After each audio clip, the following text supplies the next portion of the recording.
Assalamualaikum warahmatullahi wabarakatuh. Selamat pagi anak-anak. Apa kabar hari ini? Ibu harap kalian baik-baik saja ya. Dan jangan lupa tetap jaga kesehatan di masa pandemi ini.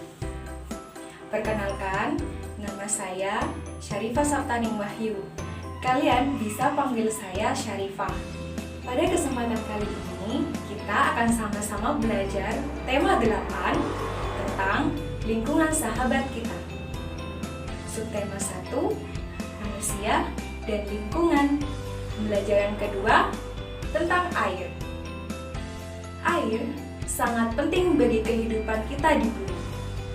Manusia sering membutuhkan air untuk memenuhi kehidupan sehari-hari. Untuk itu, mari kita cermati terlebih dahulu lagu di samping yang berjudul Air Terjun ciptaan A.T. Mahmud. Setelah mencermati lagu tersebut, saya harap kalian bisa memahami apa kegunaan air bagi kehidupan sehari-hari. Kita patut bersyukur atas tersedianya air di bumi, dan kita harus menggunakannya secara bijak dan hemat agar ketersediaan air di bumi tidak cepat habis.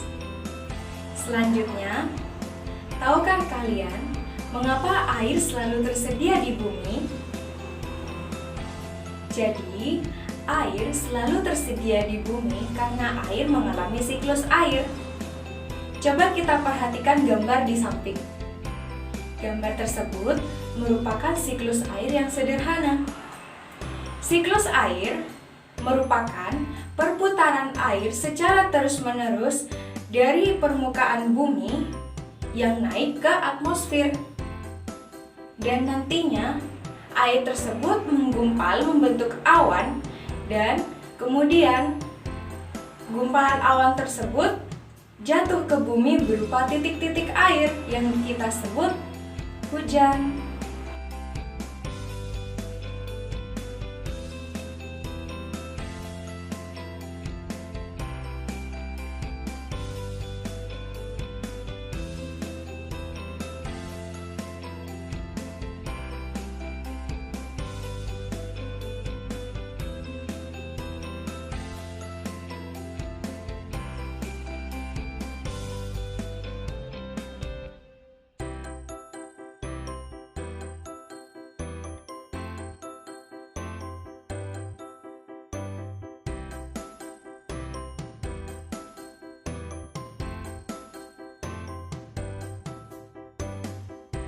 Itulah tadi penjelasan tentang siklus air.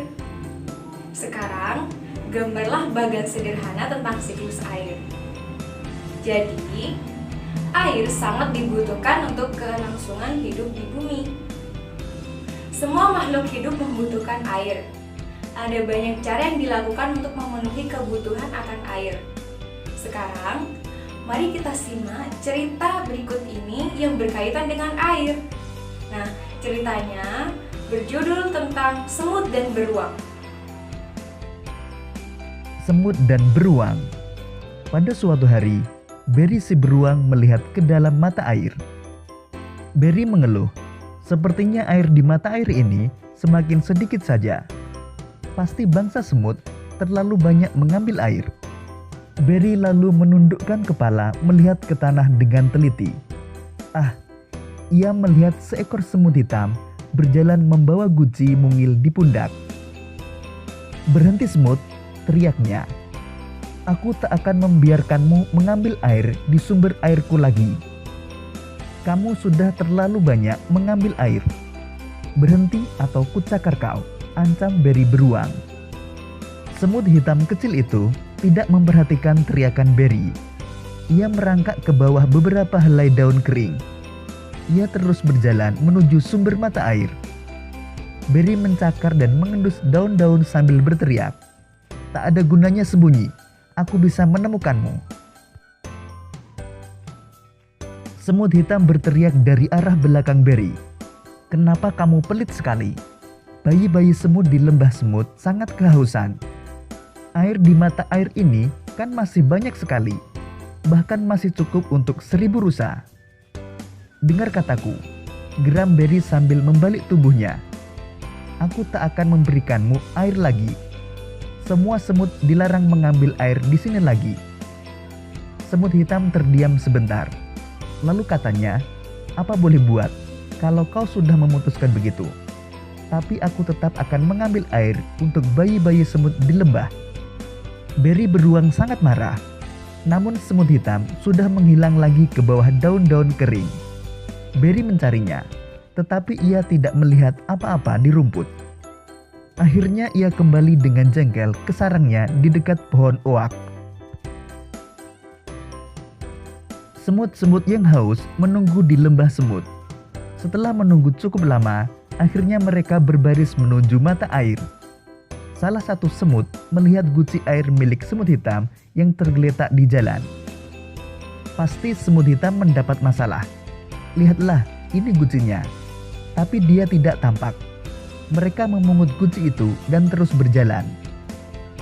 Saat itu, seekor kelinci mengintip dari balik semak. Kelinci itu mengangkat telinganya dan berbisik, "Jangan pergi ke mata air itu. Pulanglah, kalian dalam bahaya." Berry sedang marah. Ia bilang, air di mata airnya berkurang. Ia akan mencakar semut-semut yang berani mengambil air dari mata airnya. Akan tetapi, semut-semut itu tidak takut. "Mana beruang itu sekarang?" tanya mereka. "Ia sedang di rumahnya beristirahat," jawab kelinci. Semut-semut itu berbaris seperti tali sepatu di rumput. Mereka melihat seekor tupai duduk di pohon dan bertanya, "Apa kami sedang berjalan tepat ke arah sarang beruang?" Ya, ini memang jalan ke arah sarangnya," jawab tupai. "Tapi sebaiknya kalian balik ke rumah." Berry beruang dari tadi berteriak terus. Katanya, kalau kalian mengambil air dari mata airnya, ia akan mencakar kalian. Akan tetapi, semut-semut itu tak mau kembali. Mereka terus berbaris seperti tali sepatu di tanah. Hari hampir malam ketika mereka tiba di depan pohon oak tua. Mereka melihat sekeliling dan menemukan sebuah retakan di tanah. Mereka masuk ke dalamnya dan mulai menggali sebuah lubang. "Apa yang kalian lakukan? Kenapa kalian menggali?" tanya tikus tanah yang merasa terganggu dari tidurnya. "Kami ingin menangkap Berry beruang. Kami sedang membuat jebakan untuknya," kata para semut. "Bahaya sekali," seru tikus tanah.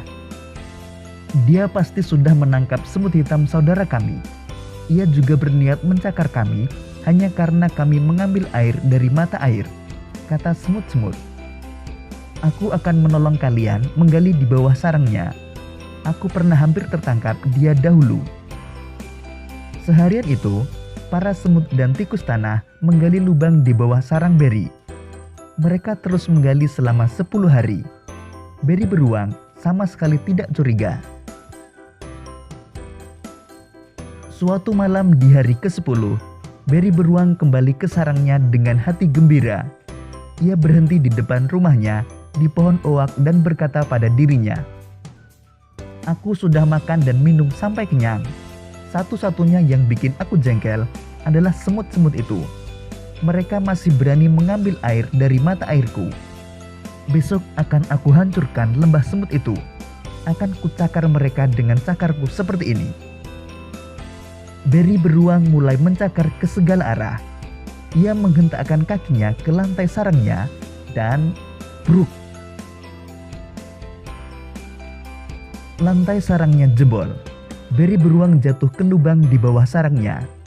Lubang itulah yang telah digali para semut dan tikus tanah. Berry beruang harus terus tinggal di lubang itu kecuali ada penjaga hutan yang menemukannya. Semut-semut itu akhirnya hidup damai di lembah semut. Saat itu, semut hitam saudara mereka juga sudah kembali ke rumah. Ternyata ia hanya terpeleset di jalan. Jadi, tidak ada yang merusak kebahagiaan mereka sekarang. Para semut dengan bebas pergi mencari makan dan minum di hutan. Demikian cerita semut dan beruang. Sekarang, kalian jelaskan cerita tersebut menggunakan bahasa kalian sendiri. Dan menceritakan menggunakan bahasa Indonesia baik dan benar. Cukup sekian pembelajaran hari ini. Mohon maaf apabila terdapat kesalahan dan kekurangan. Tetap patuhi protokol kesehatan dan jangan lupa tetap jaga kesehatan. Terima kasih atas perhatiannya. Wassalamualaikum warahmatullahi wabarakatuh. Sampai jumpa.